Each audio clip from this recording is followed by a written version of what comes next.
Hello friends, मैं ही हूँ रीना। हमारे चैनल पे आप सबको बहुत बहुत स्वागत करती हूँ। फ्रेंड्स, आज का वीडियो है मेरा प्रैक्टिकल नॉलेज जो अथर्वा के साथ करके मुझे नॉलेज मिला। तो किस चीज़ में नॉलेज मिला, क्योंकि शुरू में जब मैं काम करती थी मुझे नहीं पता था बच्चे को कब डांटना चाहिए कब नहीं डांटना चाहिए। लेकिन काम करते करते इस टॉपिक में मेरा आइडिया आया, मेरा नॉलेज आया बच्चे को कब डांटना चाहिए कब नहीं डांटना चाहिए। तो उस टॉपिक में मैं वीडियो बना रही हूँ। वीडियो शुरू से लास्ट तक देखिए।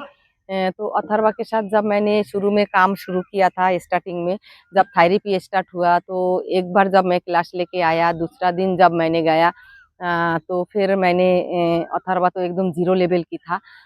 मतलब एकदम 2 महीना की एक बच्चा जैसे होता है, अथर्वा ऐसे था।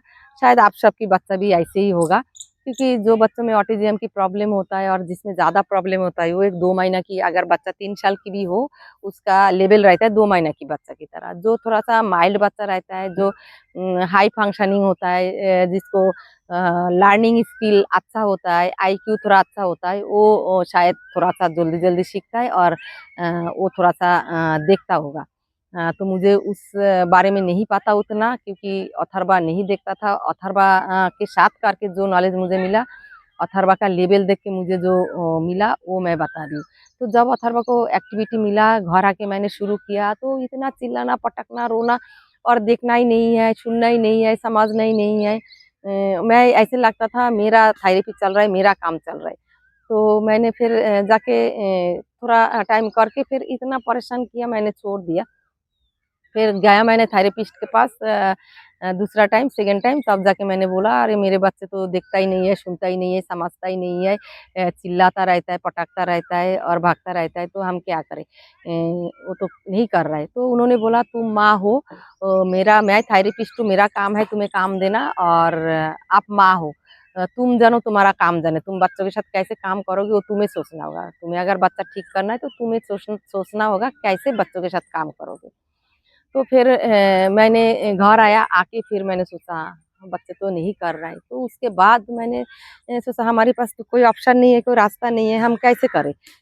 तो ज़बरदस्ती के अलावा तो कोई रास्ता है ही नहीं। प्यार से तो हमारा बच्चा समझता नहीं है, जो हम प्यार कर रहा है, किस कर रहा है, गोदी में उठा रहा है, तो कुछ तो नहीं समझ रहा है, तो हम कैसे करें? तो मैंने शुरू कर दिया ज़बरदस्ती खींच-खींच के काम करने की। तो ज़बरदस्ती खींच-खींच के काम करने की ऐसे था, मैं बहुत गुस्सा हो जाता था, बहुत इरिटेट हो जाता था, क्योंकि अथर्वा इतना ज़्यादा परेशान करता था। आपका बच्चा भी करता होगा, क्योंकि हर एक स्पेशल बच्चा, हर एक ऑटिज़म बच्चा ऐसे ही करता है पेरेंट्स के साथ। तो पेरेंट्स घबराना नहीं है, अपना गुस्सा को कंट्रोल करना है। तो बच्चे को कब डाँटना चाहिए, कब नहीं डाँटना चाहिए, ये मुझे कब समझ में आया, अथर्वा के साथ 1-2 साल काम करने के बाद धीरे-धीरे मैंने देखा जे बच्चे को जब हम डाँटते हैं तब बहुत ज़्यादा ना घबरा जाता है। जो भी चीज़ बच्चे को आता है वो भी फिर गड़बड़ करके बैठता है। तो फिर मैंने गुस्सा तो कंट्रोल नहीं होता है ना, मन तो करता है पटक-पटक के मारूँ। लेकिन फिर गुस्सा कंट्रोल करना धीरे-धीरे अथर्वा ने सिखाया। तो ऐसे मैं देखता था इतना रो रहा है, इतना पटक रहा है, खुद का गुस्सा मैं कंट्रोल करके मैं खुद इरिटेट हो जाता था। मुझे ऐसे मन करता था जे दीवाल पे जाओ, दीवाल पे जाके अपना सिर ऐसे ठोक दूँ। मतलब इतना इरिटेट होता था। फिर मैं रोता था बाथरूम में जाके, नल का खोल के मैं बहुत चिल्लाता था, बहुत रोता था। अ, तो उस टाइम मुझे समझ नहीं आता था हम कैसे काम करें। तो मेरे पास एक ही ऑप्शन था, मैं कहती हूँ हर वीडियो में, जो बच्चा करे ना करे आपका काम है बच्चे को पकड़ के ज़बरदस्ती करने की। तो ज़बरदस्ती करने का मतलब ये नहीं है बच्चे को हम डाँटे, मारे। वो ये समझ मेरे को बाद में आया, शुरू में नहीं आया था। तो डाँटना, मारना नहीं है, कोशिश करना है ज़बरदस्ती उठा के, पकड़ के काम कराना। तो उस टाइम आपको लगेगा आपका काम चल रहा है, बच्चे को काम नहीं चल रहा है। तो हमें कब डाँटना चाहिए, कब नहीं डाँटना चाहिए, उस टॉपिक में मैं बता रही हूँ। जब अथर्वा के साथ ऑक्यूपेशन थेरेपी होता था, बाद में जब मुझे पता चला, शुरू में तो मैं ऑक्यूपेशन थेरेपी के टाइम भी डाँटता था, क्योंकि नहीं करता था, नहीं समझते थे और मैं सोचती थी मैं सिखा रही हूँ यार ये नहीं सीख रहे। मैं करते जा रही हूँ ये नहीं समझ रहा है, मैं करते जा रही हूँ ये नहीं देख रहा है। मैं हाथ पकड़ के कर रही हूँ तो दूसरी तरफ ध्यान दे रहा है। तो फिर इतना परेशान होता था मैं, पूछो ही मत। मतलब बताने की वर्ड नहीं है, शब्द नहीं है। अभी भी जब फ़ील होता है ना, ऐसे लगता है बहुत रो पड़ूँ मैं। जो कैसे जिंदगी था, कैसे लाइफ था, कितना मुश्किल था, कितना डिफिकल्ट था, कितना इरिटेट, दिमाग ऐसे लगता था फाट जाएगा मेरा। तो वहाँ से अभी हम थोड़ा सा लाइफ हमारा इजी हो गया। तो कैसे इजी हो गया, और एक बात, जो पेरेंट्स मेरे साथ पर्सनल कांटेक्ट करना चाहता है, डिस्क्रिप्शन बॉक्स में मेरा ईमेल आईडी, फेसबुक, इंस्टाग्राम का लिंक है, वहाँ से मेरे साथ डायरेक्ट कांटेक्ट कर सकता है, क्योंकि पेरेंट्स को पता नहीं चलता है हमारे साथ कांटेक्ट कैसे करें। तो आप लोग मेरे साथ कांटेक्ट कर सकता है, फेसबुक में, इंस्टाग्राम पे मैसेज कर सकता है, ईमेल आईडी पे मैसेज कर सकता है, वीडियो का डिस्क्रिप्शन बॉक्स में हमारा लिंक है, तो वहाँ से। तो जब अथर्वा ऐसे करता था, समझ नहीं आता था, तो मैं खुद इरिटेट होके बहुत डांटता था अथर्वा को। तो उसके बाद हमें 1-2 साल बाद देखा, ऑक्यूपेशन थेरेपी के टाइम, मैं अपना नॉलेज बता रही हूँ, मैं कोई थेरेपिस्ट नहीं हूँ, ना ये आइडिया मुझे मेरा थेरेपिस्ट ने दिया, ये मेरा खुद का नॉलेज है। क्योंकि जब अथर्वा के साथ डांट के मैं करता था, मुझे लगता था बच्चा बहुत ज़्यादा घबरा जाता है, बच्चा हर चीज़ गड़बड़ कर लेता है। तो मैं ओटी के टाइम, एडुकेशन के टाइम और स्पीच के टाइम, तीनों टाइम ही जब अथर्वा इरिटेट करता था, करना नहीं चाहते थे, तो मैं बहुत जोर से डांटता था अथर्वा को। तो फिर धीरे धीरे 1-2 साल बाद मुझे आइडिया आया, ऑक्यूपेशन थेरेपी के टाइम मैं उसको जोर जोर खींच खींच के काम कराती थी। आई कांटेक्ट लेने की, ऐसे मुंह घुमा के गर्दन पकड़ के नीचे दिखाना, और आई कांटेक्ट ऐसे मुंह घुमा के लेने की कोशिश करता था। तो उसके साथ काम करते करते ना, एडुकेशन पे, स्पीच पे, मुझे खुद का एक बात याद आया था। जब मैं 6 में, 7 में मैं पढ़ती थी, तो मेरे भैया के पास मैं कभी-कभी मैथ करने के लिए बैठता था। मैथ में तो मैं ज़ीरो था, मुझे कुछ नहीं आता था। तो भैया के पास जब मैथ करने बैठता था, तो मेरा भैया ना, मुझे बहुत ज़ोर से आता नहीं था, तो भैया बहुत ज़ोर से डाँट देता था। कभी-कभार भैया थप्पड़ भी लगा देता था। तो फिर जो भी माइनस प्लस मुझे आता था, वो भी मैं ना गड़बड़ कर लेता था। तो एक दिन ना अचानक मेरे दिमाग में ये आया, कि मैं जब छोटा था, मैं क्या-क्या कर सकती थी। मुझे तो कुछ नहीं आता था, भैया मुझे डाँटता था, तो डाँटने के बाद मुझे मन करता था भैया के पास ना पढूँ। तो मैं फिर भैया के पास बैठना, पढ़ना मैंने छोड़ दिया था। क्योंकि डाँटता था, डाँटने से बच्चे फिर वो हो जाता है ना, कन्फ्यूज़ हो जाता है, इरिटेट हो जाता है। मैं कैसे फ़ील करती थी डाँटने के बाद, वो मैंने फ़ील किया, मैंने याद किया। तो फिर मैं भैया के पास बैठना, पढ़ना वो मैंने बंद कर दिया था। तो फिर मैंने एक दिन सोचा, अगर अथर्वा को हम हर काम में ऐसे डाँटता है, तो वो नहीं बोल पा रहा है, नहीं समझ रहा है, लेकिन उसको भी तो ऐसे लगता है, जे देखो कैसे डाँटता है। ये तो समझ आता है, जब डाँटते थे तब बहुत ज़्यादा ही चिल्लाते थे, और जो काम थोड़ा बहुत सीख भी गया, वो भी फिर गड़बड़ करने लगता था। तो ऐसे करके मुझे धीरे-धीरे समझ आ गया था, जे मेरे साथ जो होता था, मैं जैसे फ़ील करता था, अथर्वा भी ऐसे फ़ील करता होगा। तो इसलिए ऑक्यूपेशन थेरेपी के टाइम मैंने अथर्वा को, मैं झूठ नहीं बोलूँगी, अथर्वा को डाँट के, खींच के, पकड़ के मैं कराती थी। लेकिन लैंग्वेज के टाइम अगर आप डाँटो, लैंग्वेज स्पीच के टाइम, फिर बच्चा ना डाँट के इतना अंदर से डर जाता है, जे बच्चा फिर अंदर एक डर बैठ जाता है लैंग्वेज के टाइम, स्पीच के टाइम डाँटने से। तो फिर अंदर डर बैठ जाएगा, तो फिर जब भी आप लैंग्वेज का, स्पीच का काम लेके बैठोगे, तब बच्चा अपना ज़ुबान ऐसे बंद कर लेगा। सोचेगा तो मुझे डाँट तो खाना ही है, या क्या सोचता है हमें नहीं पता, बच्चे को दिमाग में उस टाइम क्या चलता है। तो मुझे इतना पता चल गया था, जो लैंग्वेज के टाइम हमें डाँटना नहीं है, हमें कोशिश करना है खुद का दिमाग, खुद का माइंड शांत रख के। हाँ, इरिटेट मैं होती थी, दाँत पे दाँत रख के ऐसे मैं कहती थी, पहले ये काम हो जाए उसके बाद मैं तुझे बताऊँगी। तो ऐसे करके मैं उसको मतलब अपना गुस्सा दबा के कंट्रोल करके, जब मैं खुद को गुस्सा कंट्रोल करती थी और ज़्यादा इरिटेट होती हूँ, लेकिन कोई ऑप्शन नहीं था हमारे पास। जब मैंने अपना गुस्से को कंट्रोल करके मतलब दबा के स्पीच में काम करने लगा, धीरे धीरे अथर्वा को 1 साल के अंदर अथर्वा की स्पीच आया था। फर्स्ट टाइम अथर्वा पानी बोला था, जब अथर्वा का 4 साल उम्र था, तब अथर्वा की स्पीच आया था, और वो भी फर्स्ट टाइम मेरे साथ रिपीट किया था पानी। तो डाँट के क्या होता था, डाँट के बच्चा कन्फ्यूज़ हो जाता था और ज़्यादा रोने लगता था। इतना रो रहा है, तो डाँटने के बाद इतना रोना शुरू कर दी मुँह फाड़-फाड़ के। तो तब मैं क्या कह रही हूँ, कुछ उसको सुनना ही नहीं है, देखना ही नहीं है, रोना और मेरे बाल पकड़ के खींचना, और मैं टाँगों के बीच में दबा के रखा, मुझे ऐसे सपोर्ट करके मुझे उल्टा करके गिरा देना। तो ऐसे करता था और कोशिश करता था छूट के भाग जाए। तो धीरे धीरे जब मैंने डांटना कम कर दिया, खुद का गुस्सा अंदर दबा के करना शुरू किया, आइडेंटिफिकेशन करना शुरू किया और बोलते गई थोड़ा ऊंचा बोला, लेकिन ऐसे नहीं है, एकदम प्यार से मैंने बोला, ऊंचा बोलता था। कभी कभार प्यार से भी, जब मेरा मूड शांत रहता था तो प्यार से भी बोलता था। कोशिश तो हमेशा आपको ये करना है प्यार से बोलने की, स्पीच के टाइम और लैंग्वेज के टाइम। तो फिर धीरे धीरे अथर्वा में मैंने चेंज देखना शुरू किया, जब मैंने अपना डांटना बंद करके स्पीच में काम शुरू किया। उसके बाद जब एडुकेशन पे अथर्वा को जैसे लाइन के ऊपर लाइन लगाना, ये सब कुछ A to Z अथर्वा की एडुकेशन का जो भी काम है, अथर्वा अभी की लाइफ तक 13.5 साल तक की जो भी A to Z सीखा है, सारे मैंने हाथ पकड़ के ही सिखाया। तो राइटिंग भी अथर्वा को हाथ पकड़ के सिखाया। फिर हाथ कैसे छोड़ा अथर्वा की, उसका वीडियो भी मैं आप लोग के साथ शेयर करूंगी।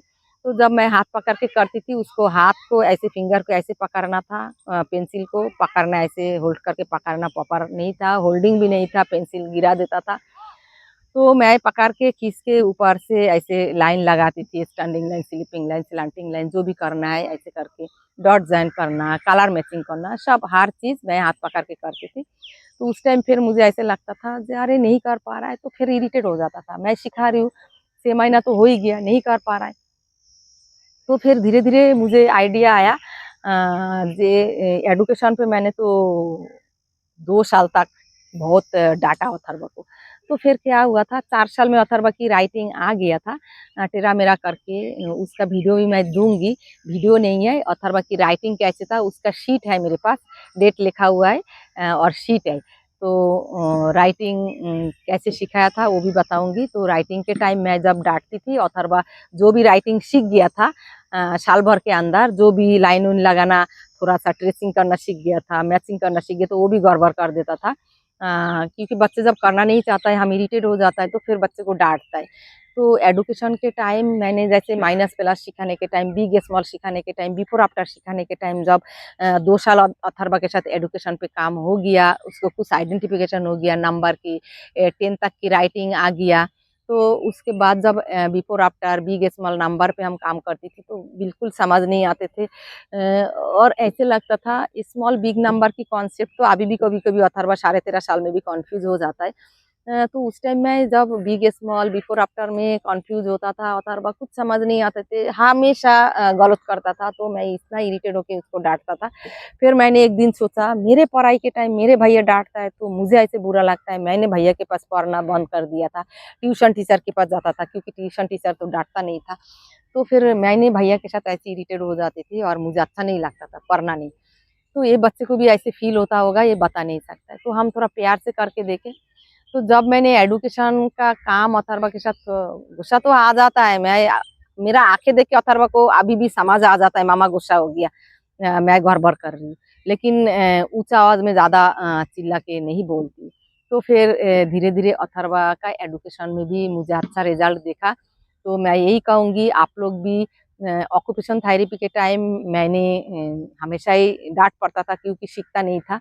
तो मैं यही कहूंगी, जो मैंने सीखा मैं वही कहूंगी, क्योंकि मैं थेरेपिस्ट तो हूँ नहीं, मैं एक माँ हूँ, अथर्वा के साथ काम करके मुझे जो नॉलेज आया वो मैं बता रही हूँ। तो फिर से मैं बोल रही हूँ, जो पेरेंट्स मेरे साथ पर्सनल कांटेक्ट करना चाहता है, डिस्क्रिप्शन बॉक्स में मेरा ईमेल आईडी, फेसबुक, इंस्टाग्राम का लिंक है, वहाँ से मेरे साथ डायरेक्ट कांटेक्ट कर सकता है। और जिसको मेरा सारे वीडियो देखना है, मेरा यूट्यूब में मेंबरशिप ज्वाइन कर सकता है, फेसबुक में मुझे सब्सक्राइब करिए, हर एक वीडियो आपको मिल जाएगा और हर एक वीडियो आप देख सकते हैं।